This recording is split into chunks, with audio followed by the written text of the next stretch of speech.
Deciding on where to study can be a challenge. It's even trickier when the colleges you are looking at are in another country. Study abroad is a transformational experience for students personally, professionally, academically, and spiritually. While it is exciting for students, we know as a parent you probably have many questions and concerns. In our webinar today, we will discuss and address these common concerns that will help you support your student during this journey. We have our expert, Chanda Kundra, with us today to guide us on our topic for today. Welcome to the webinar, Ms. Kundra. Thank you. Thank you, Manisha. Pleasure to be here, in fact. Thank you. Thank you. My question to you is, how important is to send your child for studying abroad, considering the future employment scenario? And if we have to compare abroad option vis-a-vis studying within our country, how do we evaluate the merit of the two options that we have? Manisha, I think that's a question which is quite common that I come across from the parents, from the students. Yes, what you said is keeping the employment probabilities or prospects in future. We will not consider employment right now. We are talking to the school children. Let us not kind of pressure them with, employment and what are they going to do in future? How are they going to earn money in future? No, currently, I think we should just talk to them about what are the options available to them. I consider study overseas program as one of the options, and our responsibility as the overseas counselor that I call myself and the faculty and the teachers at your school is just to make the students aware of this, just bringing in the awareness, because there is a kind of, I feel lack of knowledge, lack of information that the people have, and more so in the city of Firozpur, I feel, where the information reaches a little late, though we say it's the age of technology and information is reaching faster to the far-flung areas also. But at the same time, there is a lack of information, what I see. And our responsibility is just to tell them that, yes, the world is at your beck and call. It is open to you. There are a lot of options available to you. And how do you avail those options or those opportunities which are available? We help them in that regard. Now, comparing to study overseas and study in India, yes, the moment we say, oh, my child studies in the US and my child studies in the UK, there's some kind of a glamour attached to it. Sometimes a person or a parent feels, as part of, their hierarchy in the social status just rises, the moment they say, okay, my child studies in the US or my child studies in London. But nevertheless, that is one of the aspects where I feel most of the parents want to send their children out. But yes, there is a difference. There is a difference in regard to many factors, whether it is the quality of education, whether it is exposure, whether it is the employability prospects, whether it is the personality enhancement, the kind of development that happens in the child's physical personality, the emotional quotient. I think everything gets affected by the world exposure if a child gets it, Though I always say, I consider study overseas program as a plan B. And in fact, my children used to always tell me, Mama, you are like talking about study overseas and then you call it as a plan B. Why do you say that? It should be the plan A. It should be the plan for the children. But I'm not an agent sitting in the market, to earn money. I'm here to, as I started my session saying that I'm here to just bring in the awareness. So just wanting to make the children aware that there is an opportunity, but at the undergraduate level, when you're young, you're barely 17, 18-year-olds, going that far away from your parents, from the comfort of your home, it definitely is a big challenge. Other than that, there's a lot of money involved. And 4 years program will cost you a lot of money. So consider India first. Consider India, but then when you are considering India, then consider the top colleges of the country. So if you're not able to secure a place there, which you're aiming for, then you should have a backup plan. So study overseas should start as a backup plan or as a plan B. And you never know, it might just, in the process, it might just change over to plan A. But this should be as a backup for you, where you're working towards it at this, keeping in mind that if your plan A doesn't work, at least you have something to fall back on. So that is what I take study overseas program as. There are so many points to consider if you have to evaluate study abroad as an option. To take us through all the aspects of studying abroad, Mrs. Chanda Kundra will take us through a presentation. Love to do that, Manisha, because this is a very brief presentation. In a sense, it gives an overview, or what I said, making the people aware what the study program is all about, so that people can take, a thoughtful decision and work on this as a plan B. Again, I keep reiterating this fact that take it as a backup plan for an undergraduate program. Yes, by all means, study overseas should be considered as a plan A or a master plan for your graduation program, as they call it in the West.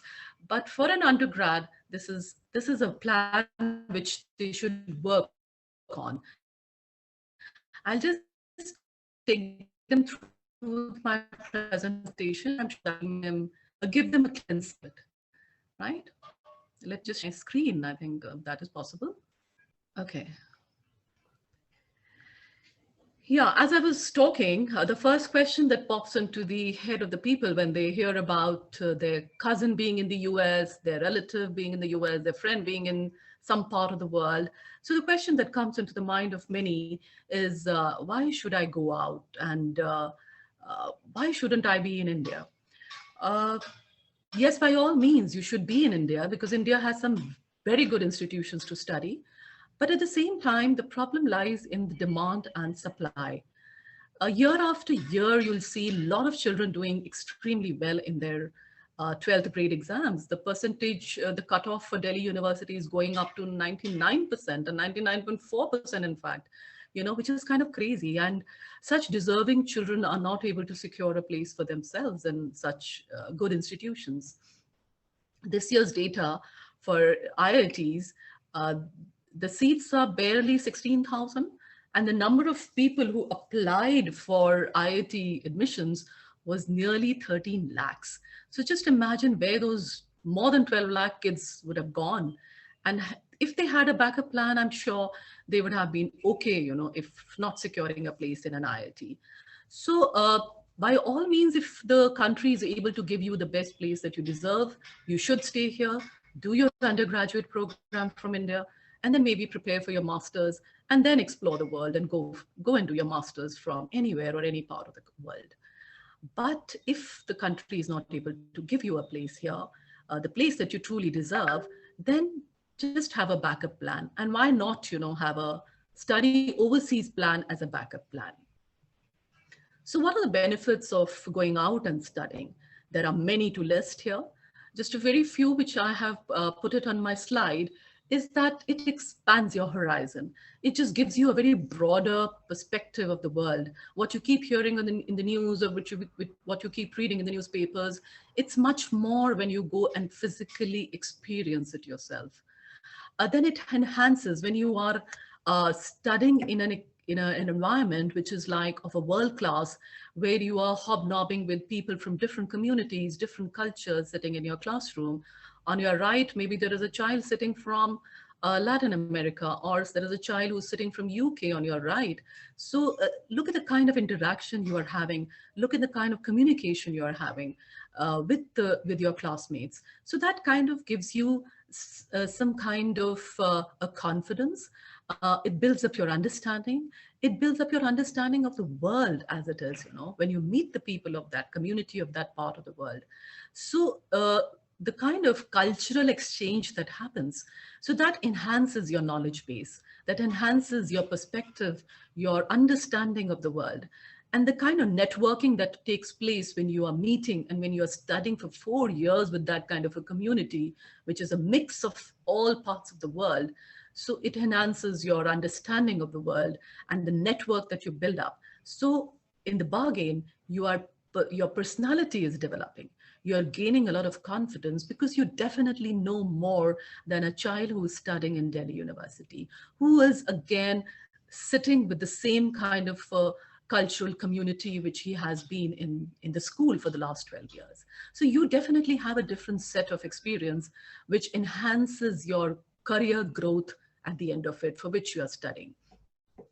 So it has been seen, with children who have the overseas education stamp, the chances of getting employment increases by 90%, as compared to the people who study in India.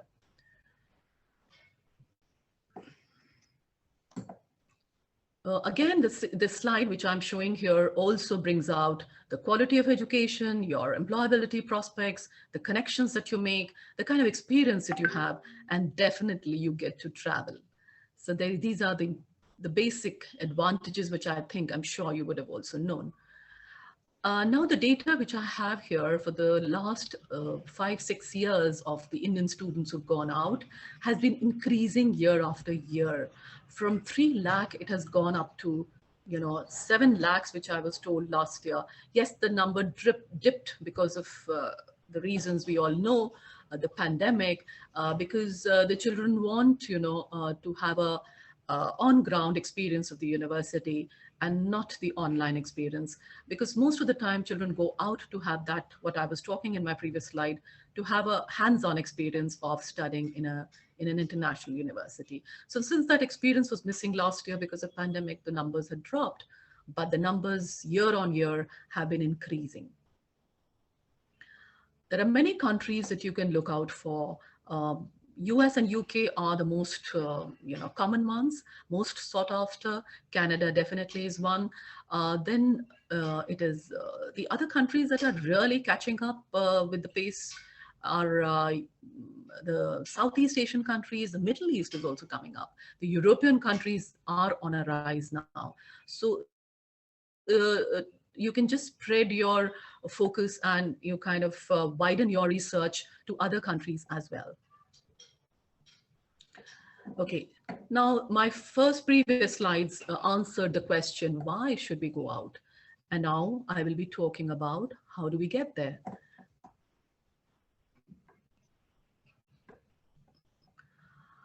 Proper planning and timely execution is the key to manage the application process.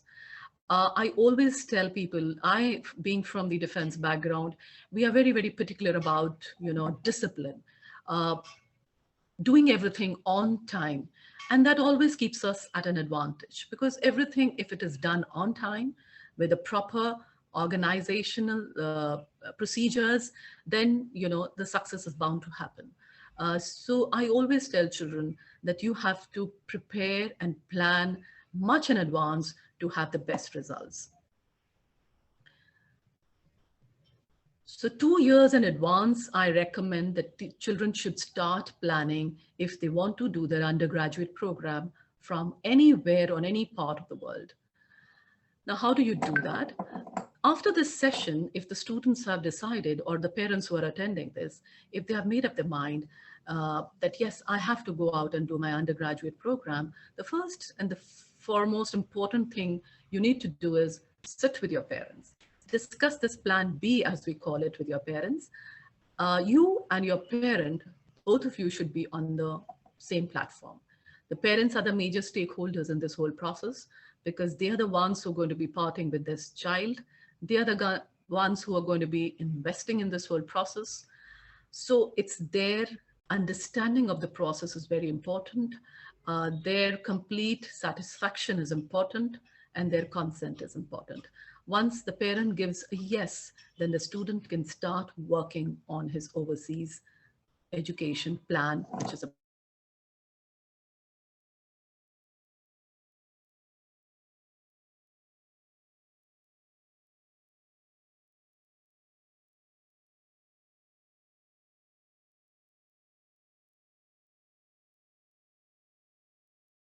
strengthens your application. The application that you put in for admissions in the top universities of the world depends on the strength of your application. And the strength of the application is dependent on various factors. And one is, the extracurricular activities, which I feel takes the backseat in our Indian education system, because the focus is always on numbers, focus is always on percentages, how good you've done in your studies, and we kind of ignore the other important factor which is taken into consideration by all the universities of the world is the extracurricular. What more have you done other than studies? What more can you talk about yourself other than scoring 90% or 95%? So children have to be very mindful that studies are important, but at the same time, what is more to your personality? What is more to you that you have done other than studies? So you have to start working on it right from grade 9th onwards. Then only after 4 years, that is 9th, 10th, 11th, and 12th, you'll be able to write something in your application, the level of your extracurricular, where have you reached, national level, international level, or something that you've made a difference to the society, or some kind of a community social work that you've done, which has left an impact to your area, to the area around you, or maybe to a state at large. Okay, so this is very, very important. Please look into it, try and analyze whether you're doing something other than studies also. So to begin with, when you are starting your application work, you need to first research the colleges. I've written here research colleges is because the course that you want to pursue, whether you want to go into the business studies courses, you want to go into engineering courses, you want to go in for law, you want to go in for design, you want to go in for architecture, you need to first find out which are the top colleges of the world which has these courses where you would study and which will make a difference to your career graph. So you need to first find out, first you need to know which course you want to pursue, and now with the course that you've decided on, where does it happen? Which part of the world is the best place to study this particular course? So research your colleges. Once you've done the research of the colleges, make a list of it. I suggest students that they should have at least 10 to 15 of them, because once they'll shortlist, they will be applying to minimum 5 or 8 colleges. So make a list of at least 15 colleges. Once you've made that, go onto the respective websites and find out what are their admission requirements. So they will ask you to take these certain tests. Some colleges will say that we want you to take a SAT exam. I'm sure most of you would have heard this term. SAT is basically a standardized test which tests your basic understanding of mathematics and English. Then IELTS, TOEFL, these are very, very common, terms in the state of Punjab. I've heard a lot of people go and take in IELTS and TOEFL. These are English proficiency tests. IELTS is International English Language Testing Systems, and TOEFL is Test of English as a Foreign Language. So these are mandatory tests for you to take. You have to take this test so that you prove to the university that you know, or your proficiency in the English language is to the level that the university requires, because the medium of instruction in all the universities is English. So you need to know the language, and for that you have to take the test and get yourself certified in this. Now, this is the most important slide of mine, which is finances. Yes, the 4-year program in any part of the world is very, very expensive. It goes up to more than 1 CR for a 4-year program. So most of the children, they come to me, they say, ma'am, our profile is very good, our academics are pretty decent, and we have done a lot of extracurricular.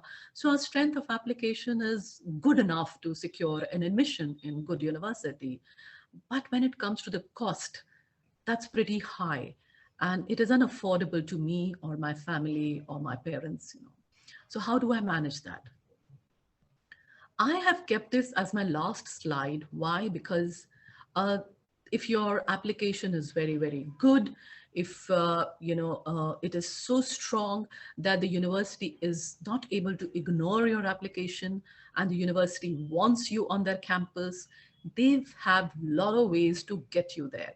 So which are those ways? They have scholarships, they have need-based financial aid, they have merit-based financial aids, they have on-campus jobs for you, they have a tie-up with their banks to provide you with student loan. So children, you have to right now work on your applications, make it pretty good and strong so that the university is not able to ignore it, and they are more than happy to, get you on their campus.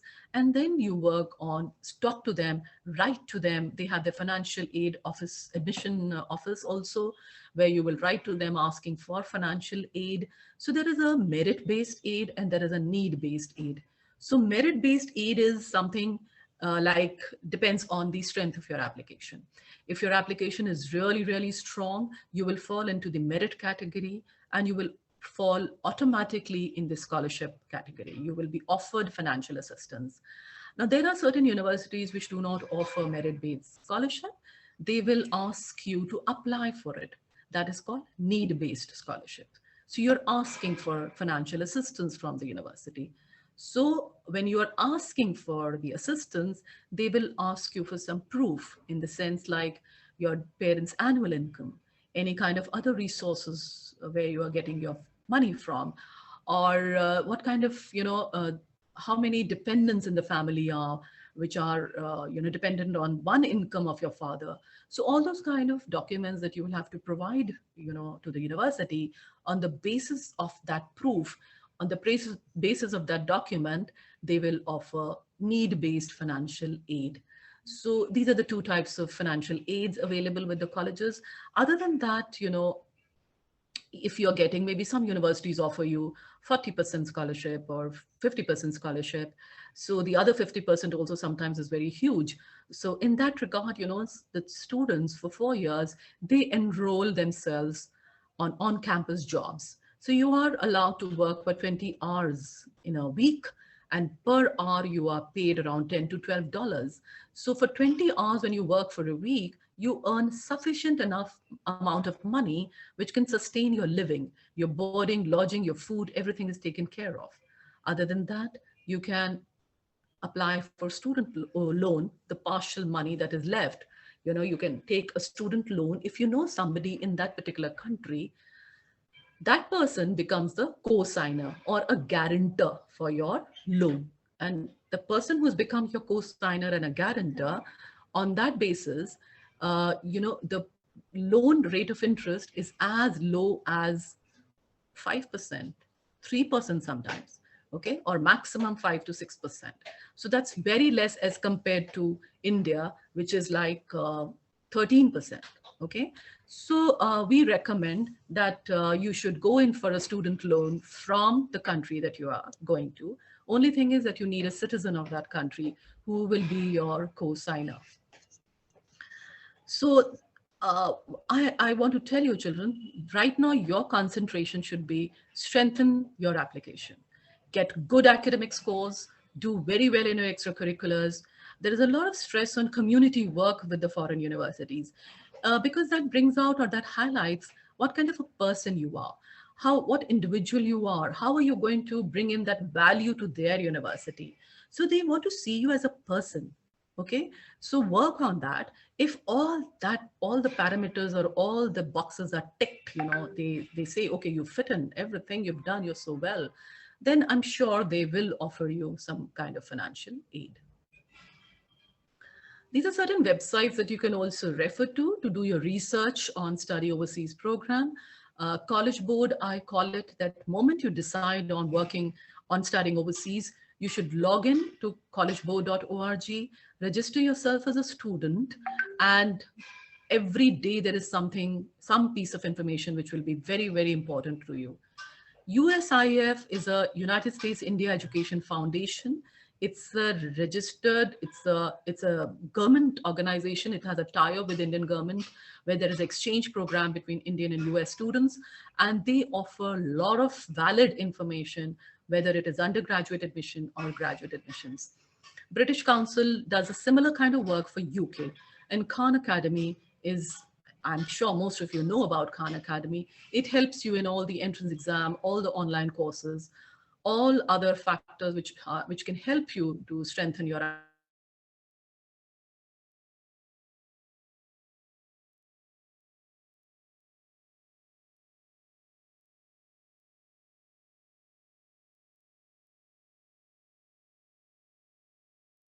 So co-curricular activities, your focus on academics is going very well. And 1 year in advance, you start writing your application. Why 1 year in advance? Because there's a lot of work which goes in a good application, which I'll tell you briefly. Um, First is your letters of recommendations, LORs as the term, which is very popularly known by students.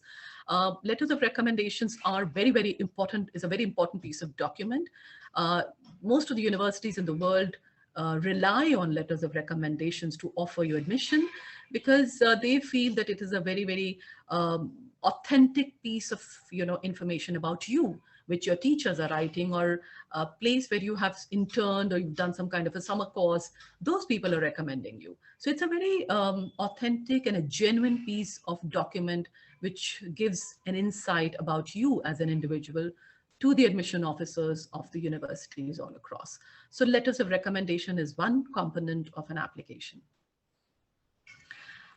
Then you have to write an essay, or most of you would know as SOP, statement of purpose.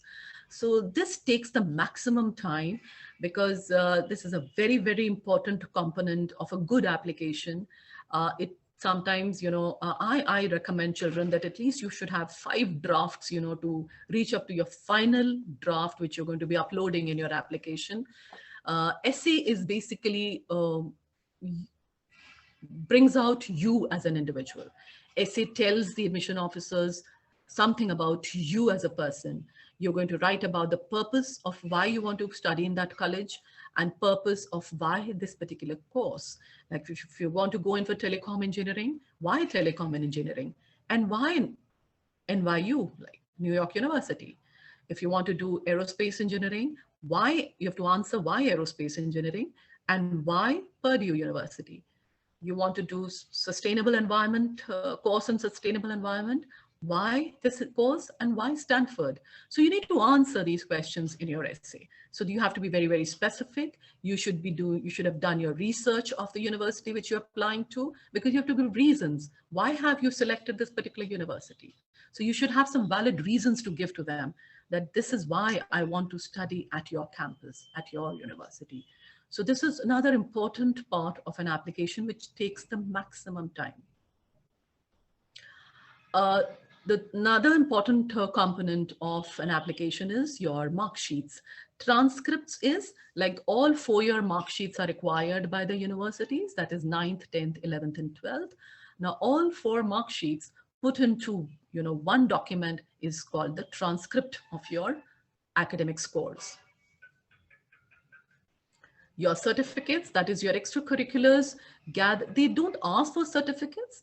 I write here because you should have all your certificates in place, because on the basis of that, you'll be able to enter this column in the application as to what all have you done in the last 4 years. Now here, they don't want to see as like, you have done something in your class, like an inter-house competition or inter-class competition. These are not very important to them. They are looking at the quality of your work to an extent that it should be of some district, zonal, national, international level. Or maybe you have done some work for the community.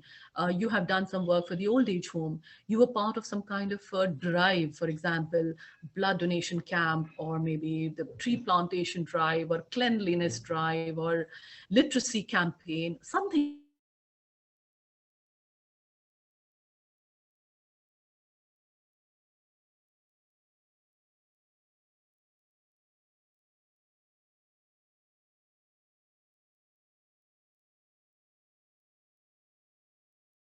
So you should have some December and January, like this year, 1st of Jan was the deadline for US admissions. For UK, Canada, and other countries, the admissions are still happening.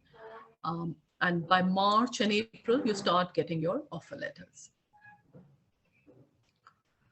So 4 months in advance, you have received an offer letter from the dream university where you want to study. You may get offer letters from 5 or 6 universities. You need to sit down with your parent. You need to sit down with the person whom you trust and decide on which college you want to want to study now. You want to pursue your 4-year program. So once you've decided that, you have to work on your housing. Where would you be staying? Whether you'll be staying on campus or off campus. Generally, for an undergrad student, the university makes it mandatory that you have to study. You have to live on the campus itself, because that's safer for them. Then you have to get all your visas and all the other paperwork done. You have to get your medical done. They will ask you for your health certificate. They will ask for, their financial documents, your financial status of your father. So all those documentation work takes time. So please, you need to start well in advance so that you're in a comfortable position. Get your tickets done. Your passport should be, have a validity for at least next 5 years. So all those things, please keep in mind. And yes, once all this is done, the world is waiting out there for you. That's all from my presentation. Thank you very much. I hope I have made some sense and I've given you some kind of an insight into this whole study overseas program. Absolutely. Yes, Yes. though I was going pretty fast because of the time constraint. But once the children, what we do is, like, once the children have decided on this whole plan B, then we take on every component in detail and, help them achieve it and, Thank you so much. And really, detailed conversation, even in this short span of time, like I said. But thank you so much. And thanks for giving our audience this great session today. And thank you, Chanda. We'll connect again. Maybe we'll try to cover one aspect of it in, in a very detailed way. And we'll definitely connect again in one of the future episodes. Thank you so much. Pleasure. It's all mine, Manisha. It's always lovely to be, connected with parents and children. And if we can help them, why not? That's what I believe in. Yeah. Thank you.